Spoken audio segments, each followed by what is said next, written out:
How is global capital and collaboration reshaping London's investment story? I'm Belinda Coates, and this is The Connector. Today on The Connector, from Tokyo and Hong Kong to Riyadh and Dubai, we will explore what London is learning from global cities and how those insights are influencing the capital's future pipeline, planning and competitiveness.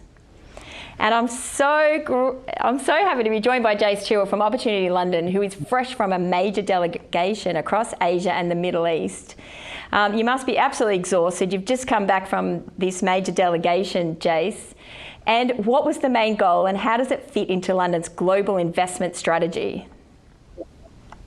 Well, it's nice not to be on an aeroplane for a change, Belinda, but you're right. We've just done 10 cities, 5 weeks, obviously promoting London to global capital markets. And look, our mission is to unlock that next 100 billion of capital investment into and across London. And the way we talk to those LPs, GPs, those family offices, to be with them and understand their investment strategy and what they're seeking. And it was a remarkable trip.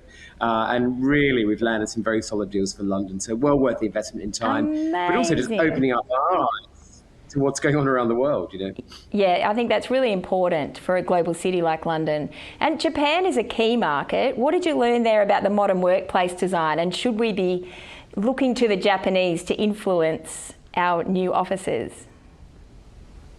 Yeah, I was really struck with the pace of innovation sort of coming out of COVID, what Tokyo have done in their workspace. And we actually went to Nomura's new head office, global headquarters, 2 million square feet, incredible building. The design was remarkable, big hotel, Fairmont on the top.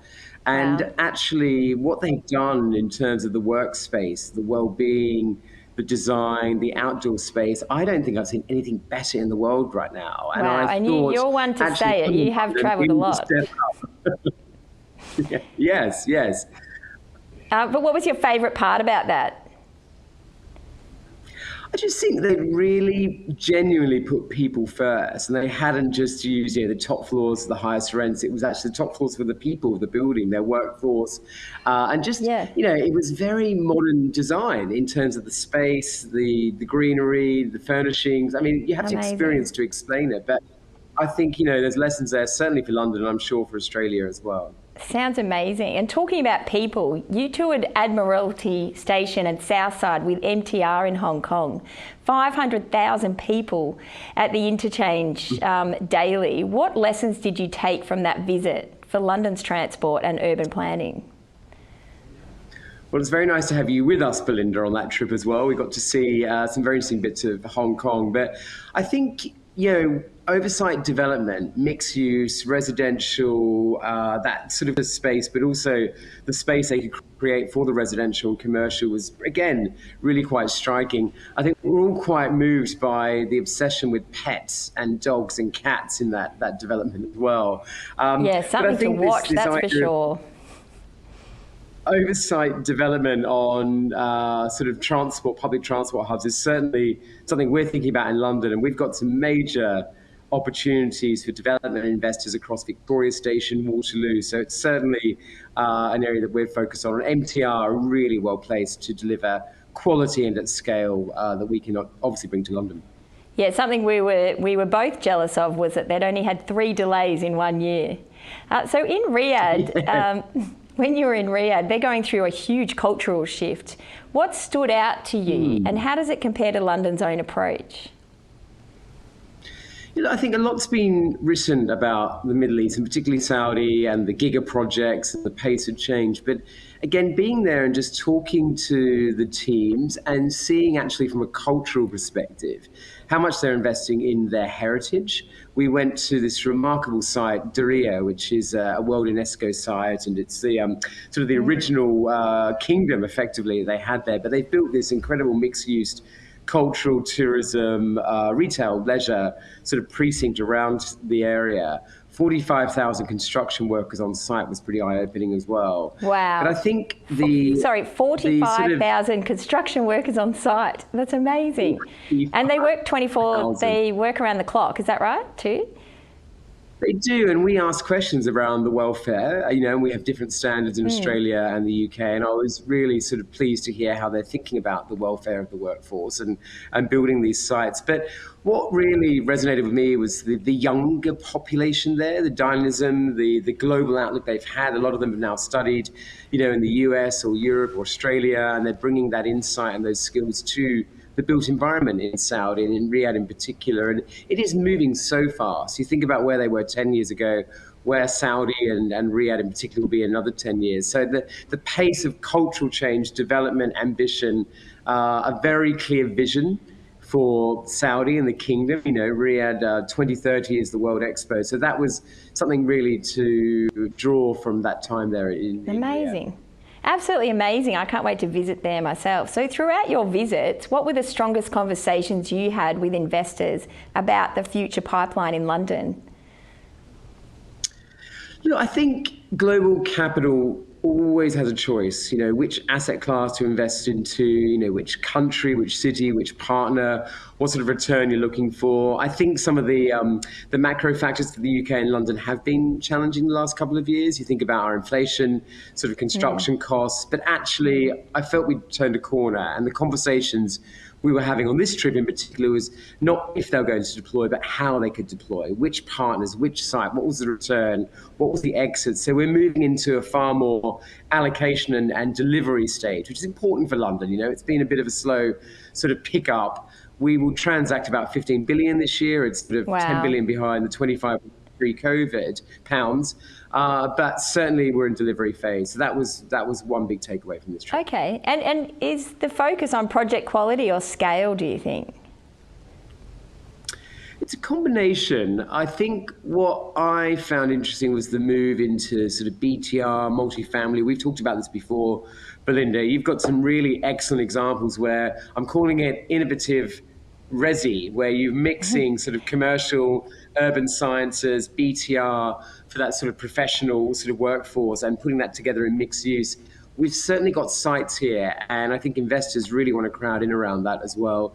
The experience economy and having really high quality, immersive, human experience sort of leisure sort of anchors, and actually investors want to crowd in around that. And I think the other thing is the office space. The story of London offices is really quite striking at the moment in terms of the capital flowing in and the demand side, not just the city in the West End, but places like Canary Wharf, everywhere around the Elizabeth line. So that was really, really prominent in the conversations we had. Definitely. And so on your trip, you were joined by other key representatives from London, including City of London Corporation. What lessons from places like Riyadh and Dubai could be integrated into the future planning for the Square Mile? But the City of London's remarkable in fact it's been around for 2,000 years, right? So this Square Mile has gone through centuries of change and development. You only have to do development and find sort of Roman ruins in the Londinium, which as it was then. So I think their history is just as much as about their future. And I think when we were in Riyadh and we had the chairman of planning, Tom Say, I think has been a guest on your show before, Belinda, we were looking at the UNESCO World Heritage Site. And we also have a UNESCO World Heritage Site in the Tower of London, and how you combine that history and culture with the modern commerce and commercial. So I think for us, some MOUs and some dialogue, particularly between that UNESCO World Heritage Site and the City of London. I think the City of London are really thinking deeply around the 7-day city, the workforce and the people of the future, the investment into talent and to a different sort of ground plane. And, these trips really help the city to understand what they should be thinking about from a policy and investment point of view by learning across the world as well. And in 2025 has been a huge year for Opportunity London, Jace. What are some of the highlights? Take us through your favourite moments. Oh, it has been a big year, Belinda, and you've been part of that journey with us as well, which has been terrific. I have, thank you. Look, we're a lean partnership. Our ultimate success is delivering for our partners. We have the most incredible developers, investors we work with. We're really privileged. and they're all sizes and shapes and different strategies. So to close some deals, and we've done about £500 million in the last 12 months, that was obviously a massive highlight. I think the global reach that we have, that 1,000 investors we now talk to, including our colleagues and partners in Australia, that are investing more and more into London real estate and They infrastructure. certainly are. And my team are brilliant. I mean, there's 6 of us, right? And I think we are taking on the world, quite frankly. So I think it's great that we've been able to prove the value proposition of Opportunity London and to have that collaboration with your good self, Belinda, and also our colleagues down under as well. It's certainly impressive. You've stated recently that London is the city that the world has built together, which I think is such a beautiful sentiment. And on that note, what is on the horizon for Opportunity London in 2026? Look, I think London is one of those standout global cities, and there's only a few in the world that have the sort of the cultural mix and the innovation, the diversity. And I personally, I did grow up in Australia, but I really feel you can be your true self in a city like London. And I think that's why investors and people and talent want to be there. But I think it has been challenging the last few years. I think there's no denying the sort of macro piece, the geopolitics, the sort of monetary fiscal environment we're all operating in the built environment hasn't been as easy as perhaps other years. So I think as we turn to 26, we really want to get back our mojo, that vision, that innovation. I'm really fired up on the back of this trip, and I think we've been a little bit beige in London the last 12 months. So I want to turn that beige into a bit more vibrant. I don't believe that for a second. Never. London is never beige. So that's our focus going into 26. Yeah. Well, we're so excited to hopefully see you in Australia soon. Will that be February next year?